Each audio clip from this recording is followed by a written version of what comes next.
This week in the field, some interesting light in Laguna Beach, California.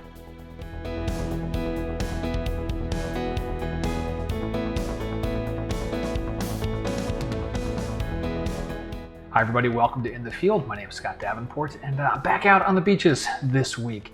Was able to sneak in a shoot in between finishing up the Lightroom book and videos, so that was great to get out with the camera again.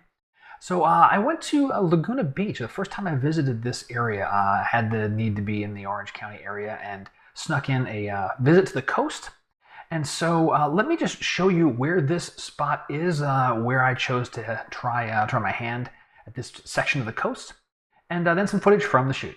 There's San Diego down the south here, and just for a reference point, Los Angeles to the north. And I dropped a pin here so I could find this a little easier, the area just to the south of Laguna Beach, a section of coast known as Goff Island because of this one chunk of rock that's sticking out here, so-called Goff Island. Go into the 3D mode, and you can see that the cliff faces here are quite tall. And as you'll see in a moment here, walked along these areas looking for different vantage points. Chose to use this beach access and did some shooting here, did some on this little section of coast here. The sun was setting off to the left. And as you'll see in a minute, what was quite interesting is there was quite a bit of very dramatic clouds and interesting light that was hitting all of the homes and structures all in this area here. So that made for some really cool stuff. The southern end of Laguna Beach, a little farther north on the California coast today. Not looking like we're going to get much of a major sunset, but I'm scoping around. What's in center here is Goff Island, and just kind of getting an idea of what's in the area. This is new territory for me. Very high tide, so I can see where these types of rocks would be really great to come back to lower tide. I'm going to circle up around this jut of land here, see what's on the opposite side there. Really looking for foreground elements. This in and of itself isn't a bad composition. With a little bit of these red flowers here. So I may come back here if nothing else looks exciting to the north. So farther north, beach access is even more limited and there's less interesting foreground. I keep turning back to Goff Island itself. There's a beach access just to the south of me. Go check that out and see if there's a way I can frame this up in such a fashion that I'm getting where the sun's going to be going down in about an hour out there. There's some interesting cloud play and light, mist going on in the backdrop too. So that, there's some promise there. Really now it's about finding a good foreground element. Getting some really interesting light play as the sun's, kind of cutting through the clouds. Some nice mist, some nice haze. One of those hills in the background is getting nice, lit up nicely. Surf's threatening us here a little bit, but setting up with a longer lens, reaching out there and just making it about that distance scene. And put the 10 stop on there to smooth out the water, so the framing is kind of like this, and just taking in that backdrop and that scene there without any of the distractions in the foreground. Move down onto the beach now. Just nice play in the sky. There's just some nice light going on. There's enough sun hitting the surf in the foreground. There's nice rocks. Good silhouetting going on. Just not a dramatically colorful scene, but still very pleasing.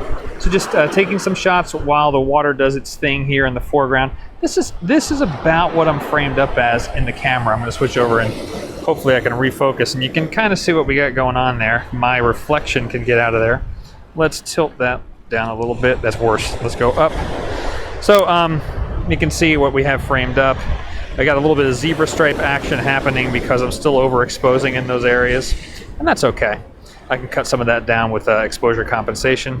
Shooting at f/16, the almost a second exposure at ISO 50. Shooting manual because on the front I do have a 4-stop neutral density, and that's so I can get that close to 1 second shutter drag on the water, get a little bit of play.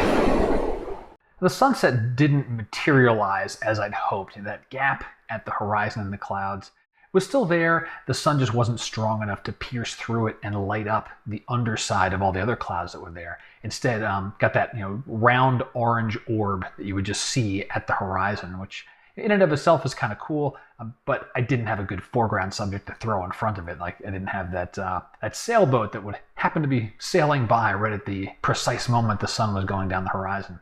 Nevertheless, came away with a few nice shots. And overall, I was happy with the shoot. Great section of coast. I do hope to get back there again soon. I don't have any finished photos to show you. I can show you this in progress pano that I took that showed off some of those interesting clouds and light before the sunset started to happen. I'm still working through a couple of the sunset photos, which may make an appearance on In Post real soon here. So stay tuned for that. I guess the tip of the week is just, light. The fact that there was these interesting, sunbeams shining through the clouds.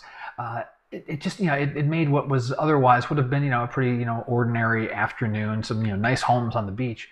But it turns it into something a little more, so it's all about light, right? And this is one of those situations where there's good light and it's making the scene interesting.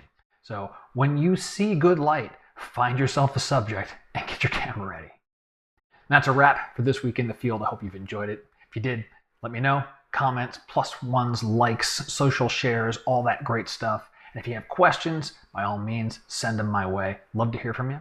And until next time, my name is Scott Davenport. Happy shooting.